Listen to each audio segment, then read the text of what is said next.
Leave here. Your faith is different.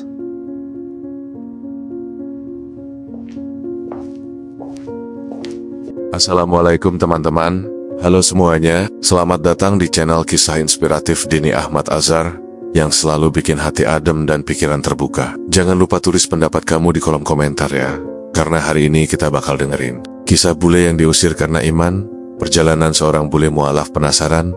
Yuk kita mulai. Namanya Jonathan Miller, seorang pria asal Kanada berusia 32 tahun. Ia datang ke Indonesia pertama kali sebagai relawan dalam program kemanusiaan. Kemudian bekerja tetap di sebuah perusahaan desain interior terkenal di Jakarta. John dikenal sebagai pribadi ramah, disiplin, dan pekerja keras. Wajahnya yang selalu tersenyum dan caranya menghargai budaya lokal membuatnya disukai banyak orang.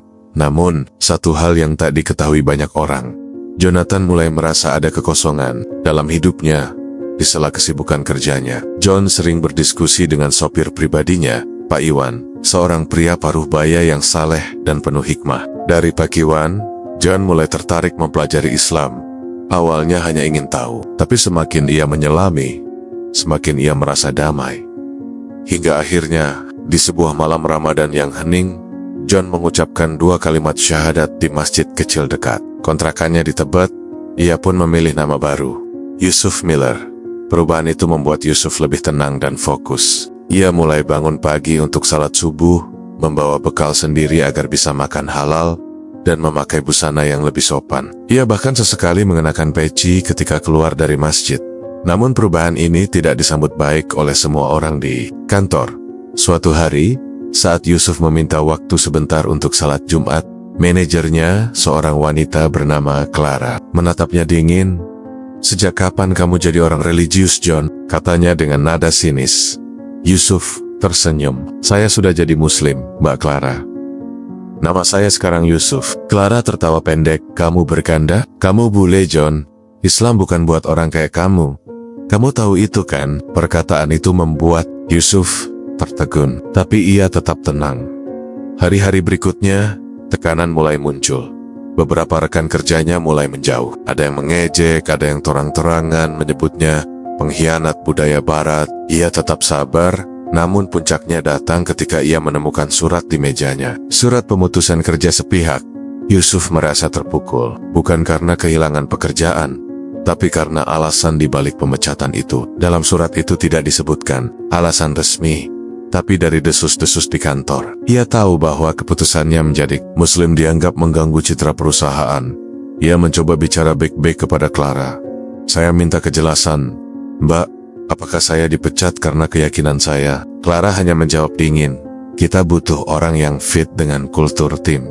Dan saat ini, kamu sudah berubah terlalu jauh." Yusuf keluar dari kantor itu dengan wajah menunduk, tapi hatinya tetap teguh. Selama berhari-hari, ia mencoba mencari pekerjaan baru. Tapi entah mengapa, wawancaranya selalu berakhir aneh. Beberapa HRD menolak tanpa alasan. Beberapa seperti sudah mendapat kabar buruk tentangnya. Ia mulai merasa terpojok. Tabungan menipis. Kontrak tempat tinggal hampir habis. Pak Iwan yang mendengar kisah itu langsung membawanya ke rumahnya di Depok. "Tinggallah di sini dulu, Nak Yusuf. Rumah saya kecil, tapi cukup untuk berbagi rezeki." Di tengah keterpurukannya, Yusuf menemukan kembali semangatnya dalam komunitas masjid setempat. Ia mulai mengajar bahasa Inggris gratis untuk anak-anak, membantu renovasi musola, bahkan sesekali memberikan motivasi kepada pemuda sekitar tentang toleransi dan semangat belajar. Salah satu videonya yang berisi ceramah sederhana tentang bagaimana Islam menyentuh hatinya tiba-tiba viral di media sosial. Dalam video itu ia berkata, "Saya bule, ya, tapi Islam bukan milik bangsa tertentu. Islam milik siapa saja yang mencari kebenaran dan kedamaian. Saya diusir karena iman saya, tapi saya tidak menyesal. Justru, saya merasa baru lahir." Video itu ditonton jutaan orang. Banyak yang terharu, banyak juga yang merasa malu karena pernah mencibir. Tak lama setelah itu, Yusuf mendapat pesan dari seorang pemilik startup edukasi berbasis syariah.